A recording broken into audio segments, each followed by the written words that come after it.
नमस्ते my dear students, हमारा प्यारा चैनल ऑल इंडिया के इंस्टीट्यूट पर आप लोगों का स्वागत है। बच्चों, जैसे कि हम लोग जानते हैं कि नीट ड्रॉपर्स के लिए या जो नीट की तैयारी कर रहे हैं, जो चाहते हैं कि 360 में ले आऊँ और नीट क्रैक करूँ, तो उसके लिए मैं ये सीरीज़ चला रहा हूँ, जिसमें सबसे पहला मैंने यूनिट एनसीईआरटी का स्टार्ट किया है, यूनिट 5 यानी ह्यूमन फिजियोलॉजी, जहाँ से कि 20 से 25 नंबर का क्वेश्चंस आता है नीट में खासकर। बहुत इंपॉर्टेंट है और जो आपको मेडिकल में भी जो आगे एमबीबीएस कीजिएगा सेलेक्ट होने के बाद, तो उसमें भी काम आता है ये ह्यूमन फिजियोलॉजी। तो ह्यूमन फिजियोलॉजी का फर्स्ट चैप्टर हम लोग पढ़ रहे हैं डाइजेशन एंड एब्जॉर्प्शन। तो डाइजेशन एब्जॉर्प्शन में हम लोगों ने अभी तक 7th लेक्चर कर लिया है। अब आज मैं 8th लेक्चर करने जा रहा हूँ। तो 7th लेक्चर में हम लोगों ने देखा था कि डाइजेस्टिव सिस्टम का हम लोगों ने डाइजेस्टिव ग्लैंड पढ़ा था। तो एलिमेंट्री कैनाल तो ख़त्म कर लिया था और उसके बाद हम लोग डाइजेस्टिव ग्लैंड में आए थे। तो लास्ट लेक्चर यानी 7th लेक्चर में हम लोगों ने डाइजेस्टिव ग्लैंड में सिर्फ सबसे पहला ग्लैंड जो होता है सलेवरी ग्लैंड, जो हमारे बकल कैविटी के साइड में प्रेजेंट होता है, उसको हम लोगों ने पढ़ा था। बहुत अच्छे से डिटेल से पढ़ा था। कहीं से भी उसको पढ़ने के बाद और एनसीईआरटी आपके पढ़ने के बाद किसी भी तरह का कोई दिक्कत नहीं होगा, कोई क्वेश्चन आपका नहीं छूटेगा। इतना तो मैंने कंटेंट दे दिया है नोट्स के साथ। अब आप लोगों को बस मेहनत करना है तो हो जाएगा आप लोगों का। अब हम लोग डाइजेस्टिव ग्लैंड में से दूसरा ग्लैंड है ये गैस्ट्रिक ग्लैंड, जो कि स्टमक में रहता है। तो गैस्ट्रिक ग्लैंड क्या होता है बच्चों? तो होता क्या है कि ये जो गैस्ट्रिक ग्लैंड, यहाँ पे मैंने लिख दिया है कुछ लाइन, तो उसमें से हमने बताया है कि गैस्ट्रिक ग्लैंड यानी स्टमक के लिए ही आता है गैस्ट्रिक। इसी वजह से स्टमक में प्रेजेंट रहने वाले ग्लैंड्स को ही हम गैस्ट्रिक ग्लैंड बोलते हैं। तो स्टमक के अंदर वाले जो वाल होता है, सबसे अंदरूनी वाला वाल, जैसे कि गट का हमने लेयर बताया, तो सबसे अंदर में एपिथेलियम सेल्स यानी म्यूकोसा, सबसे इनर मोस्ट जो लेयर होता है जिसको म्यूकोसा बोलते हैं। तो म्यूकोसा का भी जो सबसे अंदरूनी वाला लेयर होता है, जिसको हम एपिथेलियल लेयर बोलते हैं, या जो कि एपिथेलियल सेल से बना होता है, उसमें फोल्डिंग होता है बच्चों। तो लेमिना प्रोपेडिया, तो म्यूकोसा हमने बताया था 3 लेयर होता है, एपिथेलियम, उसके बाद लेमिना प्रोपेडिया, उसके बाद मस्कुलराइज्ड म्यूकोसा। तो उसमें से जो सबसे इनरमोस्ट लेयर होता है एपिथेलियम होता है। तो एपिथेलियल सेल्स में जो फोल्डिंग होता है लेमिना प्रोपेडिया के तरफ, और जो कि सिक्रेटरी सेल्स होता है, उसी को हम गैस्ट्रिक ग्लैंड बोलते हैं। इसी वजह से मैंने लिखा फोल्ड्स ऑफ एपिथेलियल सेल्स मतलब mucosa extends down lamina propria into the lamina propria की तरफ and forms column of secretory cells. और क्या बनाता है? सेक्रेटरी सेल्स का कॉलम बनाता है, उसी को हम गैस्ट्रिक ग्लैंड्स बोलते हैं। ठीक है। अगर मैं डायग्राम बनाना चाहूँ तो जैसे कि मैंने बताया है कि ये ओसोफेगस है और फिर यहाँ से ये जे शेप वैली स्टमक हुआ। ठीक है। तो हम जैसे कि जानते हैं यहाँ पे एक स्फिंक्टर लगा होता है और एक स्फिंक्टर यहाँ लगा होता है। और हमने ये भी बताया था स्टमक के ये जो अंदर वाला वाल है, इसी में फोल्डिंग होता है। और ये फोल्डिंग जो होता है बच्चों, ये जो फोल्डिंग है ये एपिथेलियम का बना होता है।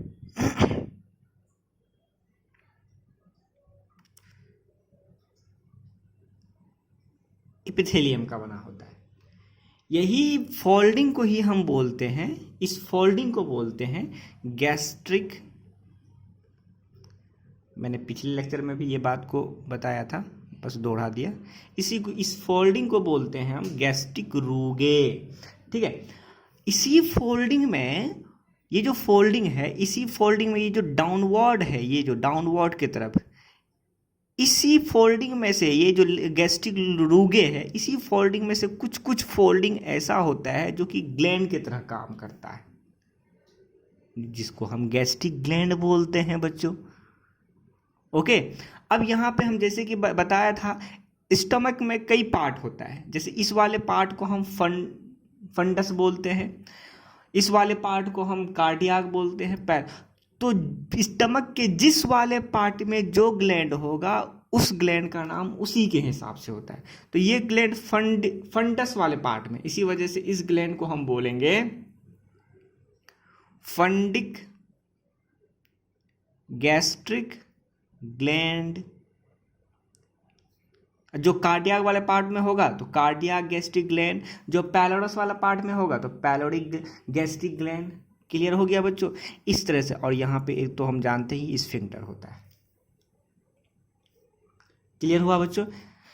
तो कहाँ पे ये गैस्ट्रिक ग्लैंड्स होते हैं? तो गैस्ट्रिक रूगे में ही ये जो फोल्डिंग होता है, जिसको हम गैस्ट्रिक रूगे बोलते हैं, उसी में से कुछ ग्लैंड्स होते हैं, और उस ग्लैंड का नाम स्टमक के पार्ट के नाम के आधार पर रखा जाता है।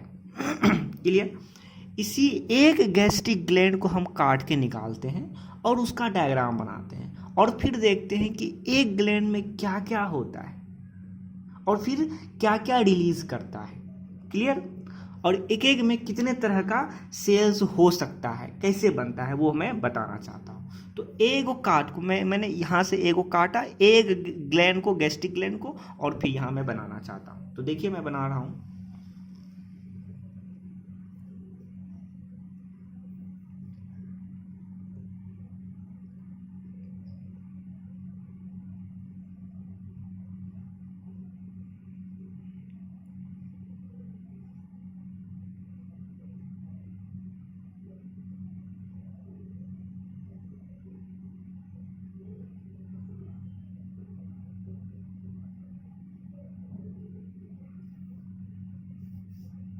बिल्कुल ऐसा ही है बच्चों। अब यहाँ पे देखिए, ये तो मैंने बस डायग्राम ड्रॉ करने के लिए एक साइन आउट कर दिया है ताकि इधर उधर ना हो जाए। तो अब देखिए बच्चों,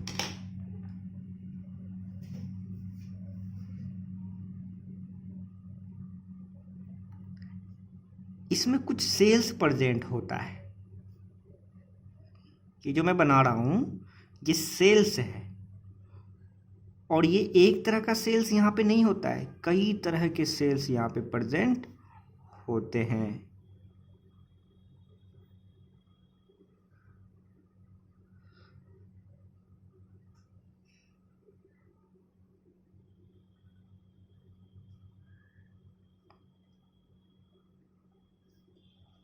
क्लियर हुआ?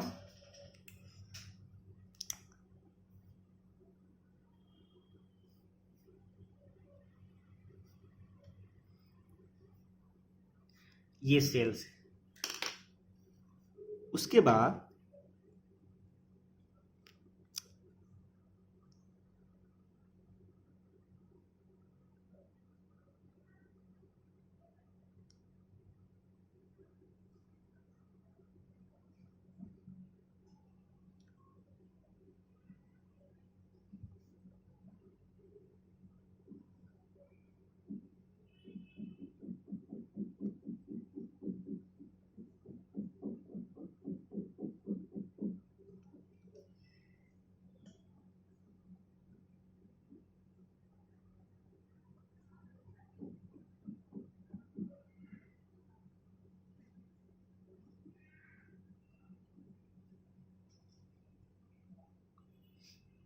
ये भी सेल्स हैं, ये अलग तरह का सेल्स है। और कुछ कुछ ये वाले पिक पे होता है।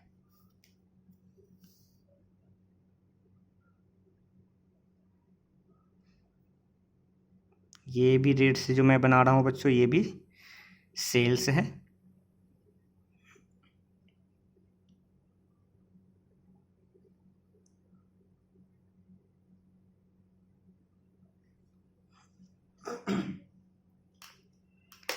देख रहे हैं बच्चों?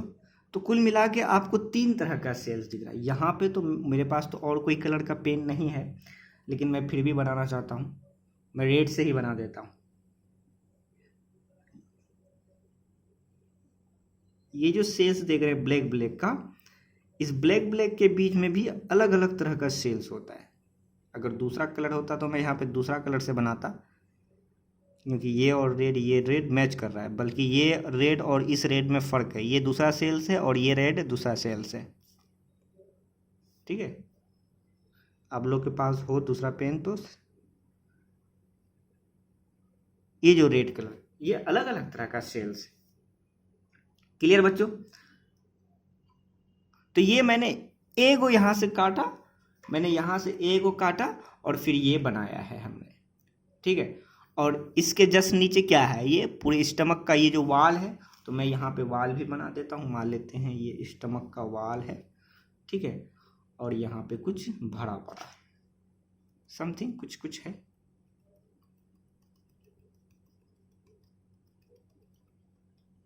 ठीक है बच्चों। अब देखिए बच्चों, अब ये जो मैंने रेड कलर से बनाया है, जो मैं रेड कलर से बनाया है, तो वो जो रेड कलर वाला सेल्स है, इसी सेल्स को हम म्यूकस नेक सेल बोलते हैं। म्यूकस नेक सेल्स बहुत इंपॉर्टेंट बच्चों, क्लियर? जो किसी भी गैस्ट्रिक ग्लैंड के पिक पे होता है। कहा जाता है ये जो म्यूकस नेक सेल है, ये म्यूकस रिलीज करता है, म्यूकस रिलीज करता है, जिसके वजह से इस पूरे ग्लैंड के चारों तरफ, ये इधर यहाँ पे चारों तरफ नहीं, इधर अंदर के तरफ म्यूकस का लेयर से कवर हो जाता है। तभी तो इस ग्लैंड के अंदर की बात किया जाए तो यहाँ पर HCl होता है, HCl होता है, जो मैं बताऊंगा। ये जो देख रहे हैं ये पैरेटल सेल्स है या ऑक्जेंटिक सेल्स है, जो HCl रिलीज कर। अब ये HCl रिलीज करेगा, तो जैसे ही ये HCl रिलीज करेगा तो यहाँ पे ये सेल्स, ये तो नन्हे नन्हे सेल्स हैं। HCl इतना खतरनाक होता है जिसका pH वैल्यू आप जानते हैं 1.8 होता है। यहाँ पे जो HCl होता है उसका pH 1.8 होता है।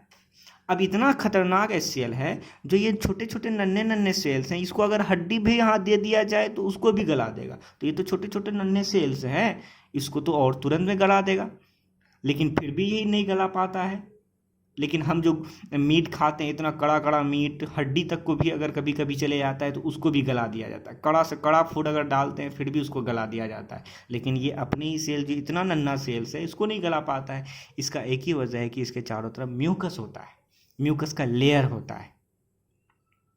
तो म्यूकस का लेयर कौन बनाता है? ये जो सेल्स देख रहे हैं, जिसको हम म्यूकस नेक सेल्स बोलते हैं, क्लियर? तो म्यूकस का लेयर इसके चारों तरफ कवर किया हो रहता है, क्लियर? और वो म्यूकस कौन रिलीज करता है बच्चों? म्यूकस नेक सेल रिलीज करता है। और ये म्यूकस नेक सेल जो म्यूकस को रिलीज करता है, लगभग 1 से 3 मिलीमीटर तक, 1 से 3 mm का मोटा लेयर होता है। तो release 1 to 3 mm thick layer of mucus. सोचिए, क्लियर हुआ? जो कि अब ये म्यूकस का लेयर जो कि 1 से 3 mm का ठीक एकदम मोटा लेयर बना दिया, जिसके वजह से अब ये HCl से क्या करेगा? उसको प्रोटेक्ट करेगा, जो भी प्रोटोलाइटिक एंजाइम से उससे प्रोटेक्ट करेगा इस छोटे छोटे नन्हे मुन्ने सेल्स को। और फिर डायरेक्टली यहाँ पे स्टमक में, जो यहाँ पे स्टमक है इस जगह, यहाँ पर रिलीज हो गया और इस यहाँ पे फूड जो भी होगा उसको पचा देगा। तो यहाँ पे मैं लिख देता हूँ विच protect from HCl and HCl से protect and proteolytic enzymes. Clear हुआ बच्चों? तो ये म्यूकस नेक सेल था। अब दूसरा ये जस्ट नीचे देख रहे हैं बच्चों, तो ये जो नीचे आपका दिख रहा है, इसी को हम बोलते हैं पैरेटल या ऑक्जेंटिक सेल, जो कि HCl, ये खतरनाक एसिड को रिलीज करता है। क्लियर? तो मैं लिखता हूं यहां पे पैरेटल, या इसी को हम ऑक्जेंटिक सेल्स कहते हैं, जो रिलीज करता है। क्या रिलीज करता है बच्चों? 2 चीज रिलीज करता है। एक तो जैसे कि हम जानते हैं HCl रिलीज करता है, हाइड्रोक्लोरिक एसिड, और साथ ही साथ कैस्टल्स इंट्रिंसिक फैक्टर रिलीज करता है, या इसी को हम डिनोट करते हैं CIF से, कैस्टल इंट्रिंसिक फैक्टर। ये कैस्टल इंट्रिंसिक फैक्टर क्या है, CIF क्या है बच्चों, ये क्या काम करता है? ये विटामिन B12 को एब्जॉर्ब करने में हेल्प करता है, ये कैस्टल्स इंट्रिंसिक फैक्टर। ठीक है, इसलिए मैं यहां पे लिख देता हूं, it is responsible for absorption of vitamin B12। इसी विटामिन B12 को हम, नहीं दिख रहा है बच्चों, देखिए विटामिन B12, ठीक है, यही विटामिन B12 को हम और एक्सट्रिंसिक फैक्टर भी कहते हैं। अब हम लोग बताएंगे आगे, बस अभी जान लीजिए कौन कौन है।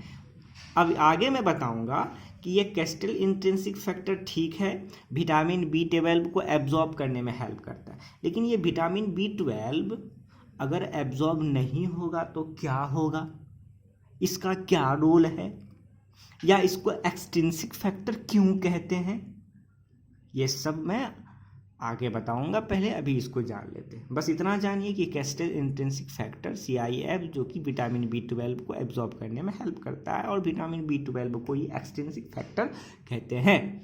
आगे बताऊंगा कि ये विटामिन B12 अगर नहीं होगा एब्जॉर्ब तो क्या होगा, ये क्यों होता है एब्जॉर्ब। क्लियर।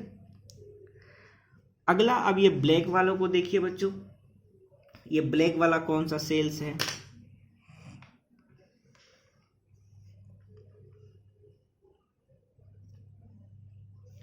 इस ब्लैक वाले को ही हम कहते हैं चीप सेल,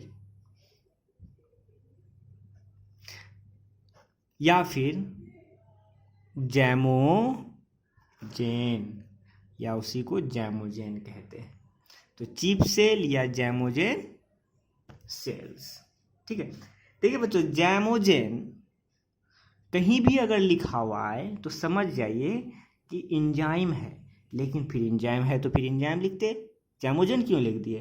वो इसलिए क्योंकि ये वह इंजाइम है जो कि इनएक्टिव फॉर्म में है।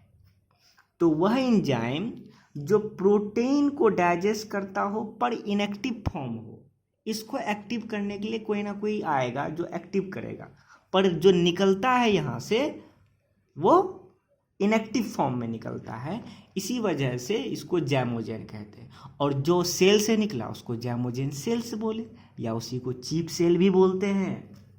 इसलिए मैं यहाँ पे लिख देता हूँ, इनएक्टिव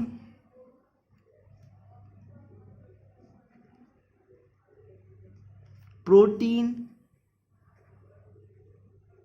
डाइजेशन एंजाइम, डाइजेस्टिव कर दीजिए बच्चों यहाँ पे, डाइजेस्टिव एंजाइम्स। ठीक है। तो जैमोजेन कहाँ पे आएगा, कहाँ यूज़ कीजिएगा, वो आपको याद आना चाहिए। तो जैमोजेन मतलब वह एंजाइम जो कि इनएक्टिव हो और जिस सेल से निकलता है उस सेल को जैमोजेन सेल या उसी को चीप सेल कहते हैं। ठीक है, इसका मतलब चीप सेल या जैमोजेन सेल से जो भी एंजाइम निकलेगा, इनएक्टिव फॉर्म में तो निकलेगा, लेकिन जो भी निकलेगा वो प्रोटीन को ही डाइजेस्ट करने के लिए हेल्प करेगा। जी हाँ, सब प्रोटीन को ही डाइजेस्ट करने के लिए हेल्प करेगा। तो यहाँ से क्या रिलीज होता है बच्चों, यहाँ से वह एंजाइम रिलीज होता है जो कि इनएक्टिव फॉर्म में रहता है, यानी इनएक्टिव फॉर्म में रहने वाले एंजाइम को ही बोलते हैं हम जैमोजेन, यानी यहाँ से रिलीज जैमोजेन होता है। क्लियर। तो आखिर वो जैमोजेन का नाम भी बता दीजिए कि वो जैमोजेन कौन है, यानी इनएक्टिव एंजाइम कौन है। तो सबसे पहला इनएक्टिव एंजाइम मतलब जैमोजेन पेप्सिनोजेन है। दूसरा प्रोरिनाइन है।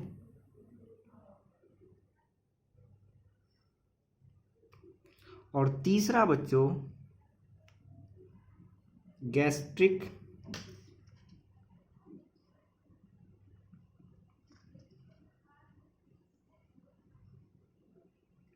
लाइपेज है।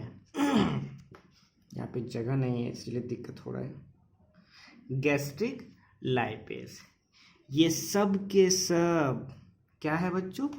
इनएक्टिव, मैं लिख देता हूँ यहाँ पे, inactive protein digestive enzyme, digestive enzymes, ये सब। यानी कि ये इनएक्टिव है तो ये काम नहीं करेगा? नहीं, ये अभी काम नहीं करेगा, इसको पहले एक्टिव करवाना होगा। और इसको एक्टिव करवाने के लिए हमारे पास HCl आता है जो इसको एक्टिव करवाता है। क्लियर? ये इंपॉर्टेंट है जो हमने देखा। अब तो ये जो ब्लैक ब्लैक के बीच में जो रेड बना है सर, वो कौन है? इसी को हम बोलते हैं जी सेल, जी सेल्स। ठीक है, ये जी सेल्स का भी क्या रोल है, ये क्या रिलीज करता है, मैं आपको आगे बता रहा हूँ। ठीक है, तो मैं यहाँ पे तो पेज खाली नहीं है बच्चों, आगे मैं बताता हूँ। तो क्लियर हो गया बच्चों कि एक गैस्ट्रिक ग्लैंड में कुल मिला के कितने सेल्स पाए गए? 1 2 3 4 सेल्स पाए गए। पैराइटल या ऑक्जेंटिक सेल जो HCl को रिलीज करने में हेल्प करता है, या केस्टस इंट्रिंसिक फैक्टर को भी करता है जो विटामिन B12 को एब्जॉर्ब करने में रिस्पॉन्सिबल होता है। म्यूकस नेक सेल जो 1 से 3 mm का म्यूकस का लेयर बनाता है जो HCl या प्रोटियोलाइटिक एंजाइम से बचाने में हेल्प करता है। दूसरा चीफ या जाइमोजेन सेल जो इनएक्टिव प्रोटीन डाइजेस्टिव एंजाइम्स को यानी जाइमोजेन को रिलीज करता है। कौन कौन जाइमोजेन? पेप्सिनोजेन, प्रोडिनाइन, गैस्ट्रिक लाइपेज जो एक इनएक्टिव प्रोटीन डाइजेस्टिव एंजाइम है। और एक दूसरा जी सेल्स, जी सेल जो होता है बच्चों वो हार्मोन को रिलीज करता है। इसी वजह से जी सेल एक तरह का इंडोक्राइन सेल है। क्लियर? तो मैं अब यहां पे बता देता हूं जी सेल के बारे में।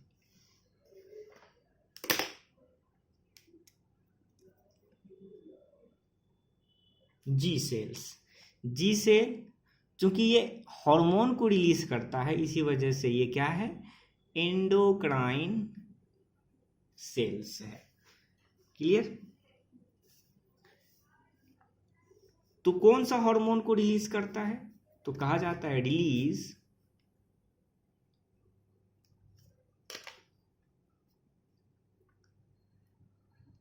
गैस्ट्रीन हार्मोन, गैस्ट्रीन हार्मोन को रिलीज करता है बच्चों। ये गैस्ट्रीन हार्मोन का क्या काम है?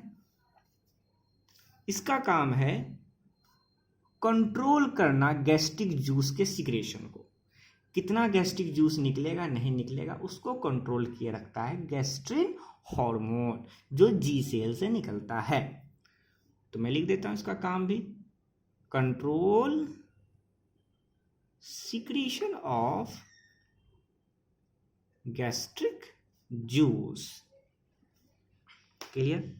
दूसरा मैंने एक चीज बताया था, विटामिन B12, उसका क्या रोल होता है? तो लिखिए बच्चों, रोल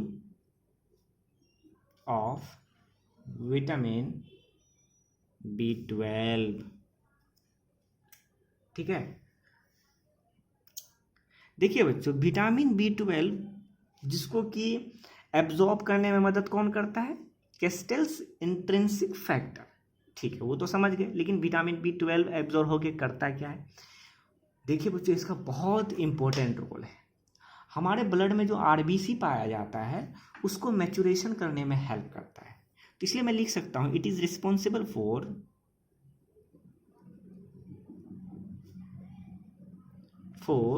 क्या? Maturation of RBC। जैसे जब नन्हा मुन्ना RBC होता है, अभी अभी RBC पैदा ही हुआ है, तो वो उसका साइज थोड़ा बड़ा होता है उसके अंदर न्यूक्लियस, जबकि हमारे आरबीसी में न्यूक्लियस नहीं होता है। ये देखिए न्यूक्लियस है ये, और ये बहुत बड़ा है, और ये इमेच्योर है। जब हम लोग इमेच्योर होते हैं तो छोटे छोटे होते हैं, लेकिन आरबीसी जब इमेच्योर आरबीसी जो होता है वो मैच्योर आरबीसी के तुलना में थोड़ा बड़ा होता है। तो इसकी साइज क्या है बच्चों? लार्ज। लेकिन जब विटामिन B12 एब्जॉर्ब होके ब्लड में आता है, ये देखिए विटामिन B12 एब्जॉर्ब होके ब्लड में आ गया, जैसे ही आता है तो ये इमेच्योर आरबीसी को मैच्योर आरबीसी में बदल देता है, और जब आरबीसी मैच्योर होता है तो आरबीसी का साइज छोटा हो जाता है। और हम लोग जानते हैं, ये देखिए आरबीसी छोटा हो गया, और हम लोग शायद याद भी किए हैं आरबीसी का शेप, ह्यूमन आरबीसी का शेप कैसा होता है? बाइकॉनकेव होता है बच्चों। कैसा होता है बच्चों? बाइकॉनकेव होता है। ये देखिए बाइकॉनकेव, ठीक है। और यहाँ पे हीमोग्लोबिन भरा होता है, ठीक है। तो ये इसका साइज हो गया छोटा। दिस इज मैच्योर आरबीसी, जिसकी साइज क्या है बच्चों? स्मॉल है। तो बस ये आरबीसी को मैच्योरेशन करने में हेल्प करता है विटामिन B12। अब आता है कि अच्छा, अगर vitamin B12 by chance absorb नहीं हो पाया, या हमारे अंदर विटामिन B12 के खान पान या किसी वजह से विटामिन B12 की कमी हो गया, नहीं है, तो क्या होगा? आरबीसी मैच्योर नहीं हो पाएगा। जी हाँ बच्चों, आरबीसी मैच्योर नहीं हो। अच्छा, आरबीसी मैच्योर नहीं हो पाएगा तो क्या होगा? तो मैं पहले लिखता हूँ बच्चों, लिख के बताता हूँ ताकि ज़्यादा अच्छे समझ में आए। लिखता हूँ, in case of absence of vitamin B12, अगर मान लेते हैं विटामिन B12 absence हो गया तो क्या होगा बच्चों? लैक ऑफ मैच्योरेशन हो जाएगा, यानी मैच्योरेशन नहीं हो पाएगा। और जब मैच्योरेशन नहीं होगा तो आरबीसी क्या होगा? इमेच्योर रह जाएगा। इमेच्योर तो होगा ही, साथ ही साथ आरबीसी का साइज बड़ा का बड़ा ही रह जाएगा, ठीक है। देखिए यहाँ पर मैंने लिख दिया। तो अगर लैक ऑफ मैच्योरेशन हो जाएगा तो आरबीसी का साइज बड़ा ही रह जाएगा और वो इमेच्योर रह जाएगा। तब क्या होगा? तब ब्लड में एक तरह का मैक्रोफेज होता है। कोई भी अनवांटेड अगर पार्टिकल्स या मैक्रो ऑर्गेनिज्म अगर आपके ब्लड में चले जाता है तो ये मैक्रोफेज क्या करता है? उसको मार देता है या उसको निगल जाता है, खा जाता है। ये भक्षण कोशिका है, खा जाता है। उसी तरह से ब्लड को तो मैच्योर आरबीसी लेने का उसके पास टेंडेंसी है। हमेशा से मैच्योर आरबीसी आया। मैक्रोफेज को भी पता है कि ये इस तरह का कोई भी चीज़ आएगा, इस तरह का बाइकॉनकेव वाला पार्ट आएगा या फिर इस तरह छोटा सा पार्टिकल्स आएगा, तो हमको पता चल जाएगा ओ ये हमारा ही पार्टिकल्स है, यानी आरबीसी है। लेकिन एक बैग ये वाला आरबीसी चले गया जिसका साइज बड़ा होगा तो मैक्रोफेज समझेगा कि ये लगता है कोई अनवांटेड बाहरी फॉरेन पार्टिकल्स आ गया है, जिसके वजह से ये मैक्रोफेज क्या करेगा? ब्लड में प्रेजेंट इसको मारना स्टार्ट कर देगा और मार के खाना स्टार्ट कर देगा, जिसके वजह से हमारे ब्लड में आरबीसी की कमी हो जाएगी, ठीक है। तो साइज और आरबीसी की कमी हो जाएगी, तब वहीं पे जो है हीमोग्लोबिन का भी कमी हो जाएगा। तब उस शर्त पे हमको एक बीमारी हो जाएगा। जानते हैं कौन बीमारी बच्चों? एनीमिया का बीमारी। इसके वजह से आरबीसी के बड़ा साइज होने के वजह से अगर एनीमिया होता है तो वैसे एनीमिया को मैक्रोसिटिक एनीमिया या फिर पर्नीशियस एनीमिया कहते हैं। बहुत इंपॉर्टेंट है बच्चों, यहाँ पे इंपॉर्टेंट। क्लियर बच्चों? तो अगर इमेच्योर रहेगा और आरबीसी का साइज बड़ा रहेगा तो क्या करेगा, ये आरबीसी को डिस्ट्रॉयड कर दिया जाएगा। किसके द्वारा? बाई मैक्रोफेज के द्वारा। क्लियर? और डिस्ट्रॉय होने के वजह से आरबीसी की कमी हो जाएगी और हमको हो जाएगा एनीमिया। कौन सा एनीमिया बच्चों? मैक्रो, क्योंकि साइज बड़ा होने की वजह से ना हुआ है, इसी वजह से मैक्रोसिटिक, या उसी को हम बोलते हैं परनीसियस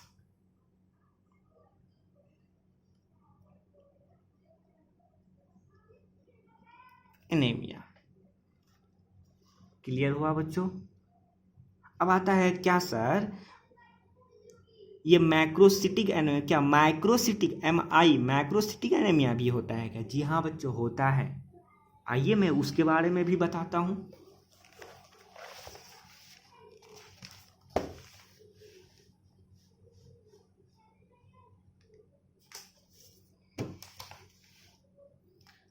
अगला हम लोग पढ़ते हैं रोल ऑफ HCl। HCl का क्या रोल होता है?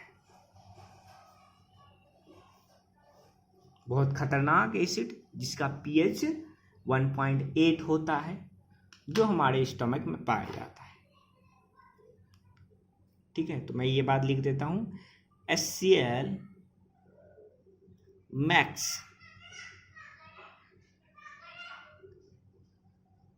यहां पे ऐसे लिखिए, HCl मैक्स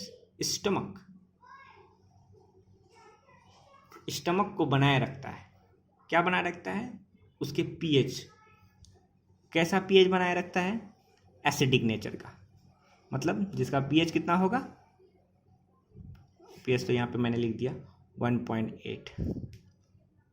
ठीक है, अब यहाँ पे देखिए बच्चों, इसका दूसरा काम है HCl का एक्टिवेशन। अभी बताया था ना, एक्टिवेशन ऑफ जैमोजेन। जैमोजेन मतलब इनएक्टिव डाइजेस्टिव प्रोटीन वाला एंजाइम। ठीक है, तो इनएक्टिव प्रोटीन डाइजेस्टिव एंजाइम को ही हम बोलते हैं जैमोजेन। ठीक है, जैमोजेन यहाँ पे मैं लिख देता हूँ, इनएक्टिव प्रोटीन डाइजेस्टिव एंजाइम्स। इतना तो लिखना नहीं था, पीछे भी लिख दिया था मैंने, फिर भी लिख दिया। तो जैमोजेन यानी इनएक्टिव प्रोटीन डाइजेस्टिव एंजाइम को एक्टिव करने में हेल्प करता है ये HCl। ठीक है, और खाने के साथ साथ बाई चांस कभी कोई बासी खाना या फिर बहुत दिन का खाना हमने खा लिया, या कोई ऐसा खाना जिसमें पैथोजेन प्रेजेंट है, पैथोजेन जो कि हमको बीमार करता है, तो ये HCl क्या करता है? उस पैथोजेन को मारने में भी हेल्प करता है। तो किल मोस्ट ऑफ द पैथोजेन, ज़्यादा से ज़्यादा पैथोजेन को, खाने में प्रेजेंट पैथोजेन को मार देता है। ठीक है, ये तो है। और दूसरा एक काम है, ये जो HCl होता है बच्चों, ये कन्वर्ट करता है किसको? देखिए किसको कन्वर्ट, ये जो Fe3+ है, जिसको हम फेरिक बोलते हैं। अब ये Fe3+ में अगर मान लेते हैं ये HCl एक्ट किया, तो इसके ये जो HCl है, इसके मदद से क्या करेगा, ये Fe3+ Fe2+ में बदल जाएगा। Fe2+ को हम बोलते हैं फेरस, यानी फेरिक से फेरस को बदलने में HCl बहुत बड़ा हेल्प करता है। ठीक है, अब ये क्यों करता है बच्चों? जब मैं आपको ब्लड पढ़ाऊंगा तो ब्लड में बताऊंगा, ब्लड में 2 इम्पोर्टेंट कंपोनेंट होता है। सबसे इम्पोर्टेंट कंपोनेंट तो हीमोग्लोबिन होता है, जिसके वजह से ब्लड आपका रेड होता है, और ये ऑक्सीजन को भी है धोने में, कैरी करने में हेल्प करता है, बहुत इंपॉर्टेंट रोल निभाता है हीमोग्लोबिन। हीमोग्लोबिन 2 मेन कंपोनेंट से बना होता है, एक तो फेरस यानी Fe2+, दूसरा ग्लोब्यूलिन। मैं आपको जब ब्लड पढ़ाऊंगा उसमें बताऊंगा, बस अभी जान लीजिए। तो ये जो फेरस है जो कि हीमोग्लोबिन का कंपोनेंट है, जो हीमोग्लोबिन को फॉर्मेशन करने में हेल्प करता है, तो ये बनता कहाँ से है? Fe3+ से। कौन बनाता है? HCl के मदद से बनता है। तो मैं यहाँ पे ये बात भी लिख देता हूँ ताकि आप लोग भूल ना जाए। तो ये जो फेरस है ये हेल्प करता है क्या करने में? Help in formation of haemoglobin.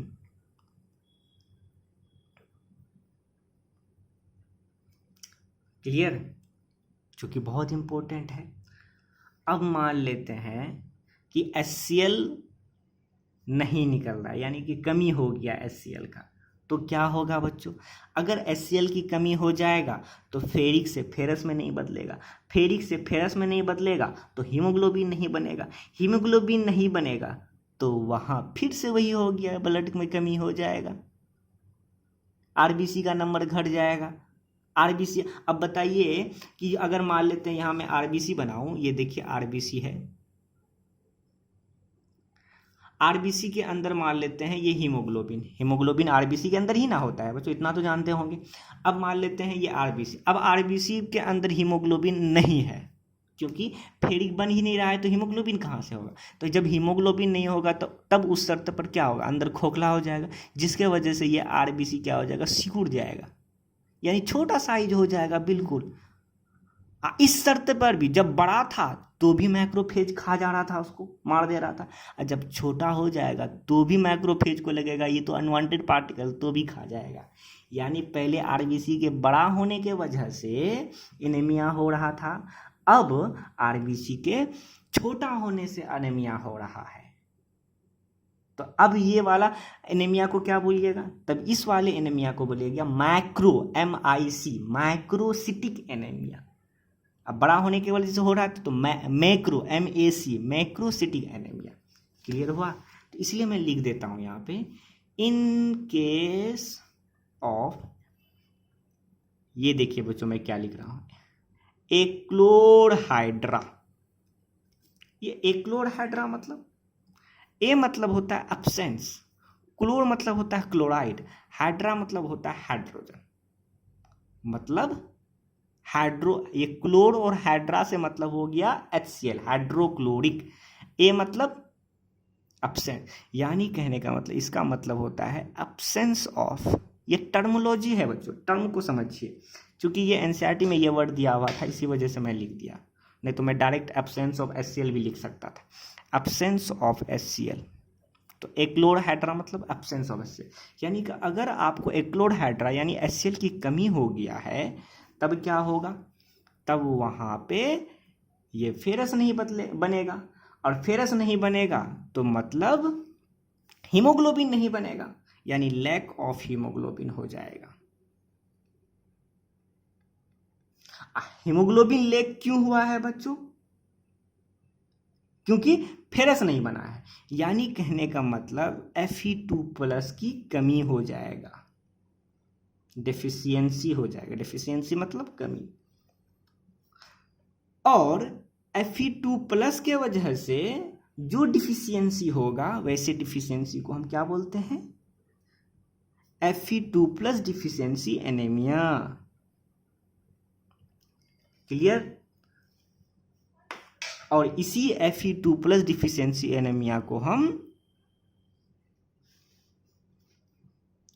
Macrocytic anaemia भी कहते हैं। तो Fe2+ के वजह से जो एनीमिया हुआ उसको हम बोले Fe2+ डिफिशियंसी एनीमिया, या इसी को हम बोलते हैं मैक्रोसिटिक एनीमिया, क्योंकि आरबीसी का साइज बहुत छोटा हो जाता है, जिसके वजह से वो मैक्रोफेज आपका उसको फिर मार देता है, फिर से आपको आरबीसी की कमी हो जाती है, इसी वजह से मैक्रोसिटिक एनीमिया। क्लियर हुआ बच्चों? यहाँ तक हम लोग बहुत अच्छे से पढ़ा। लास्ट जो है वो गैस्ट्रिक जूस है। अब ये गैस्ट्रिक जूस मतलब, अरे गैस्ट्रिक ग्लैंड से जो जूस निकलेगा वैसे ही जूस को सब मिला जुला के HCl, उसमें जैमोजेन होगा, क्या कहते हैं, और सब म्यूकस होगा, सब मिलजुल के निकलेगा, सब मिलाकर ही हम बोलते हैं gastric juice. Gastric juice, gastric juice जिसका पीएच लगभग हो जाएगा कितना 1.5 या 2 पॉइंट यानी 2 तक, 1.5 से लेकर 2 पीएच वैल्यू होता है। कहा जाता है गैस्ट्रिक जूस एक दिन में 2 से 3 लीटर निकलता है, 2 से 3 लीटर पर डे निकलता है, पर डे एक दिन में 2 से 3 लीटर। सोचिए बच्चों, 1.5 लीटर तो सलीवा निकलता है आपका, और 2 से 3 लीटर यानी लीटरों में आपका ये जूस निकल रहा है। इसीलिए कहा जाता है कि 24 घंटा में 5 से 6 लीटर या 4 से 5 लीटर जरूर पानी पिए हैं, ताकि सिक्रेशन अच्छे से हो सके। ठीक है, तो गैस्ट्रिक जूस में क्या क्या रहा बच्चों, इसका कंपोजिशन क्या क्या है। इसके कंपोजिशन को हम 2 पार्ट में बांटे हैं। और तो क्या, क्यों 2 पार्ट में, गैस्ट्रिक जूस हर जगह तो एक ही जैसा होगा, 2 पार्ट में क्यों? देखिए बच्चों, कुछ बात है। अगर एडल्ट की बात किया जाए तो वहाँ पे अलग बात होता है, और इन्फेंट जो छोटे मोटे बच्चे होते हैं, दूध पीने वाले बच्चे, उसमें अलग बात होता है। एडल्ट में अगर गैस्ट्रिक जूस की कंपोजिशन की बात किया जाए कि गैस्ट्रिक जूस में क्या क्या होता है, तो जैसे कि आपने पढ़ा अभी, सबसे पहला तो HCl होगा, दूसरा एक जैमोजेन जिसको बोलते हैं पेप्सिनोजेन, अभी पढ़ा था ना बच्चों, पेप्सिनोजेन होता है। ठीक है, और अभी पढ़ा था गैस्ट्रिक लैपेज भी इन्वॉल्व होता है गैस्ट्रिक जूस में। और अभी म्यूकस नेक्सेल म्यूकस रिलीज कर रहा था, तो यानी म्यूकस भी होता है गैस्ट्रिक, यानी गैस्ट्रिक जूस में इतने सारे चीज होते हैं। तो ये एडल्ट की बात किया जाए। लेकिन इन्फेंट में अगर किया जाए तो उसके गैस्ट्रिक जूस में भी HCl होगा, कोई दिक्कत नहीं है। उसके गैस्ट्रिक जूस में भी पेप्सिनोजेन होगा, पेप्सिनोजेन, कोई दिक्कत नहीं है। और उसके भी गैस्ट्रिक जूस में गैस्ट्रिक लैपेज होगा, कोई दिक्कत नहीं है। और उसके भी गैस्ट्रिक जूस में म्यूकस होगा। तो फिर अंतर कहाँ है अंतर बच्चों, एक जगह अंतर है। पेप्सिनोजेन के साथ साथ और एक जैमोजेन होता है, प्रोरिनाइन। मैंने अभी बताया था ना 3 तरह का जैमोजेन होता है, तो पेप्सिनोजेन, प्रोरिनाइन और गैस्ट्रिक लैपेज।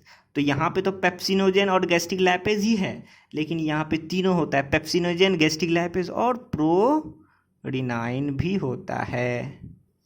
ठीक है, अब ये क्यों होता है, हम में क्यों नहीं होता है बच्चों? होता है क्या है, जो इन्फेंट, जो छोटे मोटे बच्चे होते हैं, वो क्या करते हैं, वो सिर्फ और सिर्फ दूध ही पीते हैं, या ज़्यादा से ज़्यादा दूध पीते हैं। तो दूध में एक तरह का प्रोटीन होता है बच्चों, जिसको हम केसिन प्रोटीन बोलते हैं, और केसिन प्रोटीन को डाइजेस्ट करने की क्षमता इसी प्रोरिनाइन एंजाइम में ही प्रेजेंट होता है, और किसी में नहीं होता है।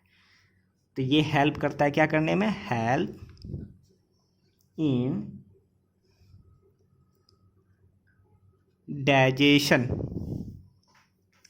हेल्प इन, यहाँ पे मैं लिख देता हूँ बच्चों, digestion of milk protein. Clear बच्चों? ये मिल्क में जो प्रोटीन होता है, आगे बताऊंगा, और उस प्रोटीन का नाम है केसिन। उसको डाइजेस्ट करने में ये प्रोरिनाइन हेल्प करता है एक्टिव होने के बाद। इसको एक्टिव करने के लिए तो HCl है ही, एक्टिव होने के बाद। क्लियर? लेकिन एडल्ट भी तो दूध पीता है क्या उसको? जी हाँ बच्चों, वो दूध पीता है, लेकिन उसका जितना अच्छा से बच्चे पचा पाते हैं दूध को, उतना एडल्ट नहीं पचा पाता है। क्लियर?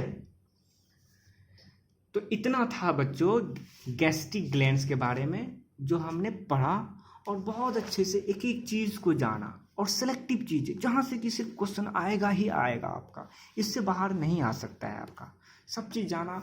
ये मैंने जी सेल्स, विटामिन बी का, B12 का रोल, और साथ ही साथ हमने ये भी देखा गैस्ट्रिक ग्लैंड्स का, सब कुछ देख लिया बच्चों।